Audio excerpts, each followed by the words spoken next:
Before we buy a car or a cell phone, we are very critical about its functionality. But somehow when we buy a home, we are mostly just buying with our heart.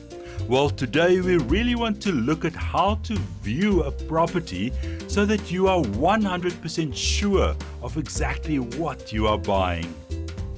I would suggest that you first take a drive around the neighborhood. Have a look at the other properties in the neighborhood. Are they in a good condition or are they all in a bad condition? Have a look, which road are you going to take to your children's school? Which road are you going to take to work? Where is the nearest shop if you run out of bread and milk? Those are the things that could start irritating you about a house in the long run.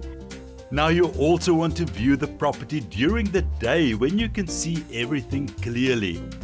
Enter at the gate and you stand still and you take in the entire property.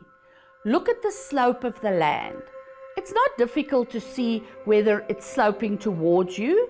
Is it sloping away from you? Is it sloping towards the house? Remember, we get one bad storm a year. What is 100 millimeters of rain in an hour going to do in that garden? Where is it going to? Is it going to flow in the back door and out the front door? You don't want that. Then take a walk around and look at the boundary wall. Are there cracks? Are there trees that are too close to the boundary wall, too close to the house? Have a look at everything objectively. Remember to look at a house in two ways. First of all, walk through the house and make sure that it meets all your requirements and your family's requirements. But then get out of your heart and get into your head. Now you must go into an accountant mode or an attorney or judge mode. Now you look at the facts. And remember, big items are expensive to repair, such as damp, structural cracks, roof leaks, and stormwater. And look out for those things. Don't just look on this level. Look up and look down. And look at the window frames. Look at the floor. Are there cracked or chipped tiles? Look at the ceiling. Is the ceiling sagging? Are the cornices falling off the wall? What is going on? Don't just, oh yes, it's painted white and beige, that's fine. Get into your analytical mind.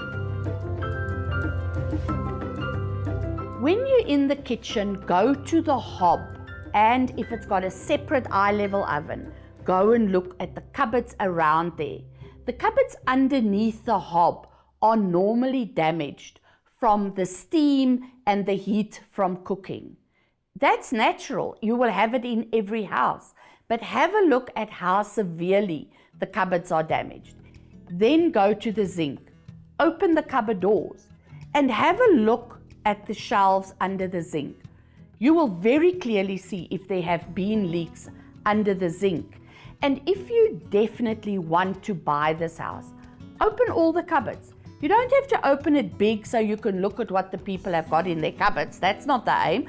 Just open them, because if a hinge is loose or not operating properly, you will find it very quickly. If you open the doors a little bit, you will see, oh dear, these hinges are damaged. Sometimes you will see extra screws protruding from a built-in cupboard door. Then you know the hinges inside broke off and they had to fit new hinges.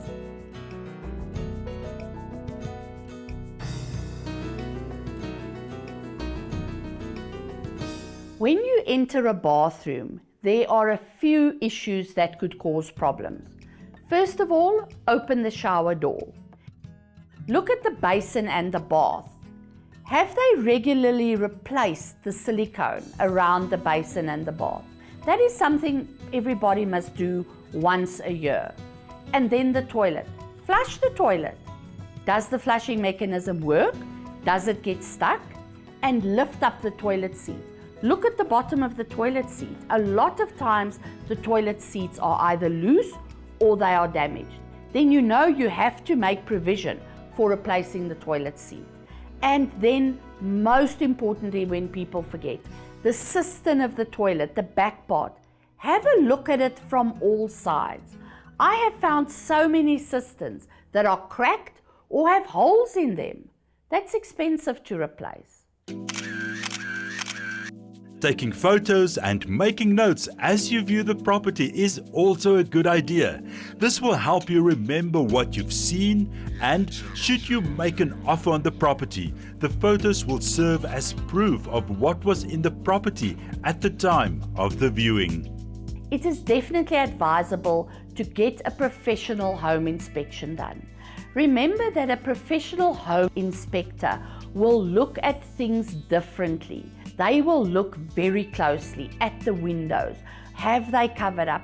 They will make sure that all the cracks are properly identified.